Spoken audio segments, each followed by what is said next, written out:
আগে মনে করা হতো যে বোধহয় নারীরা হৃদরোগে আক্রান্ত হয় না। আসলে ব্যাপারটা সেরকম সঠিক নয় আর কি সবসময়। তারপরেও দেখা যাচ্ছে যখন রিপ্রোডাক্টিভ এজ গ্রুপে থাকে ওই সব নারীরা কিন্তু পুরুষদের তুলনায় একটু কমই আক্রান্ত হয়। কিন্তু যেসব নারীরা আবার ডায়াবেটিসে ভুগছে, যাদের প্রেশার আছে, ওদের ক্ষেত্রে কিন্তু নারী পুরুষের হৃদরোগে আক্রান্ত হওয়ার সম্ভাবনা একই রকমই।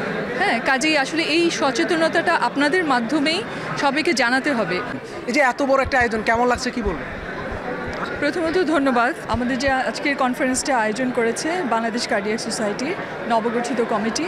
এ ধরনের কনফারেন্স আমাদের নিজেদের বিকাশ প্রজ্ঞা সব কিছুর জন্য ভীষণভাবে জরুরি এবং আজকের অনুষ্ঠানটা সেই সকাল থেকে শুরু করে এখন পর্যন্ত যেভাবে সফলভাবে সম্পন্ন হচ্ছে, সময় এবং সকলের পার্টিসিপেশন যেভাবে পার্টিসিপেট করেছে আপনারা দেখতেই পাচ্ছেন, সবাই ভীষণ আগ্রহী। হ্যাঁ, তো আমার তো মনে হচ্ছে এ পর্যন্ত আমরা দারুণ সফলতার সাথে এই অনুষ্ঠানটা শেষ করতে পারছি আর কি। একটা নতুন মাইলফলক বলা যায় কিনা যে হৃদরোগে যারা কাজ করে এই সেক্টরটাতে তাদের জন্য একটা নতুন মাইলফলক কিনা? আসলে এই ধরনের কনফারেন্স, জাতীয় কনফারেন্সগুলো প্রতি বছরই হয়ে থাকে, তারই ধারাবাহিকতা এবছরও হয়েছে এবং আমি বলবো যে সব কনফারেন্সে আমাদের কিছু না কিছু শেখার থাকে, কারণ এখানে বিভিন্ন লেভেলের ডাক্তাররা এখানে পার্টিসিপেট করে, সে স্টুডেন্ট থেকে কার্ডিওলজি স্টুডেন্ট থেকে শুরু করে প্রফেসর, কাজে প্রত্যেকের অভিজ্ঞতা এখানে শেয়ার করছে এবং নতুন কি প্রযুক্তি এসছে সব কিছু এখানে আমরা একটা নির্দিষ্ট জায়গা একটা নির্দিষ্ট সময়ের মধ্যে আমরা সেটা জানতে পারছি। এটা মনে হয় সবার জন্য, বিশেষ করে যারা শিখছে, শেখার তো শেষ নাই, আমরা প্রত্যেকেই শিখছি, তো তাদের জন্য আমি মনে করি যে এটা একটা দারুণ অপরচুনিটি। আচ্ছা, বাংলাদেশের প্রেক্ষাপট আসলে চিকিৎসকদের জন্য দারুণ একটি চ্যালেঞ্জ বলা যায়, কারণ হচ্ছে বিশেষ করে নারীদের জন্য কাজ করা আসলে অনেক কঠিন। আমরাও দেখে থাকি, আমরা বিভিন্ন হাসপাতালে যাই, বিভিন্ন কাজে যখন যাই আমরাও দেখি নারীদের জন্য বিশেষ চ্যালেঞ্জ। আপনি একজন নারী হিসেবে, নারী চিকিৎসক হিসেবে কী বলবেন আসলে বাংলাদেশের চিকিৎসা ব্যবস্থা নিয়ে আসলে কী বলবেন? না, আমি অতটা হতাশ নই এবং আমি ওভাবেও দেখছি না ব্যাপারটাকে। একসময় হয়তো অনেক বেশি চ্যালেঞ্জিং ছিল, এখন কিন্তু আসলে পুরুষ বা মহিলা এভাবে দেখার স্কোপটা অনেক সরু হয়ে এসছে। হ্যাঁ, অনেক কমে এসছে।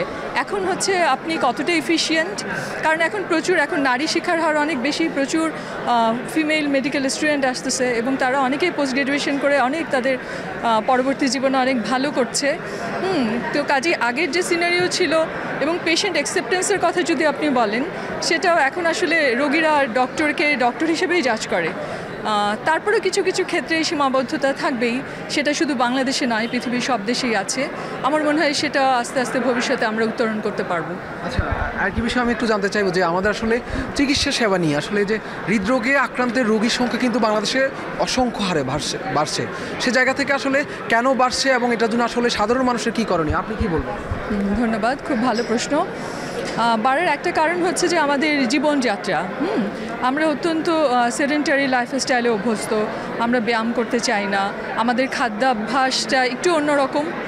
আমাদের বলবো না, এই সাবকন্টিনেন্টে ভারত পাকিস্তান আমরা কার্বোহাইড্রেট শর্করা জাতীয় খাবারের উপর অনেক নির্ভরশীল থাকি এবং কিভাবে কোন মাত্রায় খেতে হবে সেটা সেই পরিমিতি বোধও অনেক সময় আমাদের মধ্যে কাজ করে না। তার পাশাপাশি হচ্ছে আমরা যে কাজের মাধ্যমে এই যে উদ্বৃত্ত খাবারটা আমরা খাচ্ছি, সেটা যে একটু ব্যায়াম করব বা শারীরিক পরিশ্রম করব, এই ব্যাপারগুলো একটু একটা কমিউনিটির মধ্যে কম।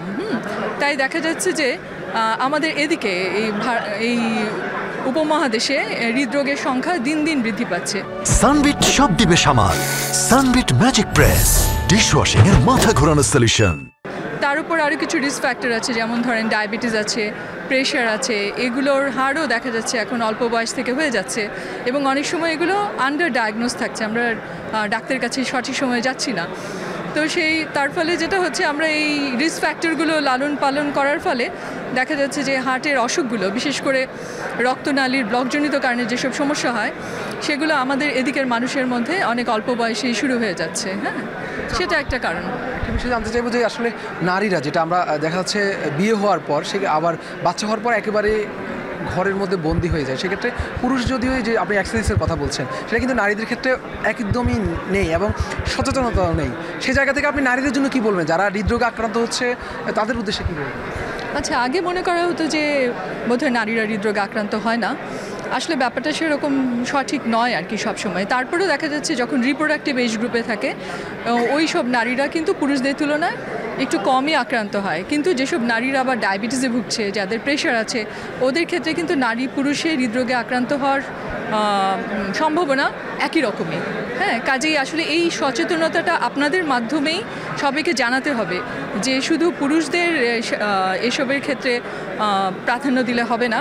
আপনার বাসায় যে নারী আছে, আপনার মা আছে, আপনার বোন আছে, আপনার ওয়াইফ আছে, তারাও যেন তাদের স্বাস্থ্য বিষয়ে সচেতন হতে পারে, তারা যেন অ্যাক্টিভ থাকতে পারে, তারা যেন খাদ্যাভ্যাসটা ঠিকঠাক মতো থাকে, সেই ব্যাপারটা যেন নজর দেয়। সেটা নারী যেমন করবে, সাথে হচ্ছে ঘরে যে পুরুষ মানুষটি আছে তারও দায়িত্ব আছে। হ্যাঁ, সেও এই ব্যাপারে তাকে জানাবে, সহযোগিতা করবে, এবং সাথে আপনারা যে মিডিয়ারা আছেন তারাও সচেতনতামূলক বিভিন্ন রকম অনুষ্ঠান প্রচার করলে পরে তারা অ্যাওয়্যার হতে পারবে, সজাগ হতে পারবে। আচ্ছা, যদি একটু জানিয়ে রাখি যে আমাদের আসলে নিয়মিত একটি প্রোগ্রাম আছে স্বাস্থ্য সচেতনতা, সেই জায়গা থেকে আচ্ছা সবশেষ আমি সরকারের কাছে আপনাদের কোনো নারী চিকিৎসক হিসেবে বা একজন চিকিৎসক হিসেবে কিছু বলার আছে কিনা, বা কি বলবেন আসলে এই যে হৃদরোগে যে সেক্টরটাতে আসলে কাজ নিয়ে, বা কি কি জিনিসগুলো আসলে দৃষ্টি দেওয়া উচিত, কি বলবেন গভর্নমেন্টের উদ্দেশ্যে? আচ্ছা, ধন্যবাদ। গভর্নমেন্টের উদ্দেশ্যে বলা আছে, আমাদের তো স্বাস্থ্য ব্যবস্থা আছেই, সেভাবে একেবারে টার্সিয়ারি কেয়ার হাসপাতাল থেকে শুরু করে প্রাইমারি লেভেল পর্যন্ত স্বাস্থ্য ব্যবস্থা আছে। যেটা করতে হবে আসলে সচেতনতা বৃদ্ধি করা।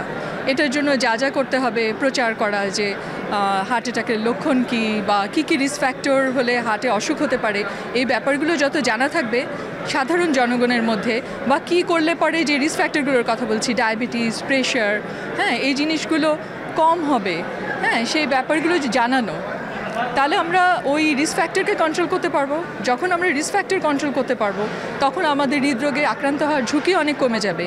আর যারা ঝুঁকিতে আক্রান্ত হবে, তখন তার অ্যাপ্রোপ্রিয়েট ট্রিটমেন্টটা কী হওয়া উচিত, সে কোথায় যাবে, কি করে বুঝবে, সিমটমগুলো কী, হ্যাঁ, এই ব্যাপারগুলো যদি জানা থাকে, তাহলে অনেক সময় দেখা যায় যে আমাদের সাধারণ মানুষ হৃদরোগে আক্রান্ত হলে বলতে পারে না, মনে করে যেটা বোধহয় গ্যাসের ব্যথা হচ্ছে বা এরকম দেখা যায়, তাতে করে আইডেন্টিফাই হতে অনেক ডিলে হয়।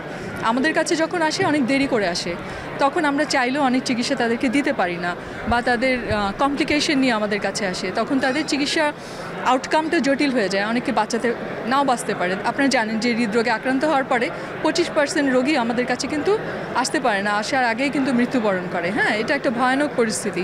কাজেই যখন আপনি এই সিমটমগুলো সম্বন্ধে আশেপাশের লোকজন জানবে, সজাগ থাকবে, তারা যত তাড়াতাড়ি হাসপাতালে চিকিৎসার জন্য আসবে, তাহলে তাদের আউটকামটাও ততটা ভালো হবে।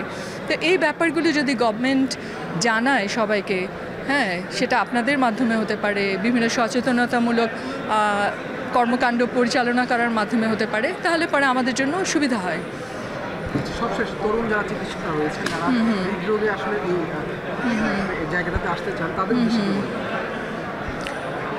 তরুণ চিকিৎসকদের উদ্দেশ্যে বলার, সবার জন্য আসলে হৃদরোগ না, যে কোনো এ ধরনের হাই স্পেশালিটি সাবজেক্টগুলোতে আসতে হলে অবশ্যই ডেডিকেশন লাগবে, কাজ করার যে স্পৃহা সেটা লাগবে, প্রপার গাইডলাইন লাগবে, এবং কী বলবো, সততা, একনিষ্ঠতা, এগুলো লাগবেই। এগুলো ছাড়া কোথাও ভালো করা যাবে না। Thank you. আচ্ছা, ধন্যবাদ।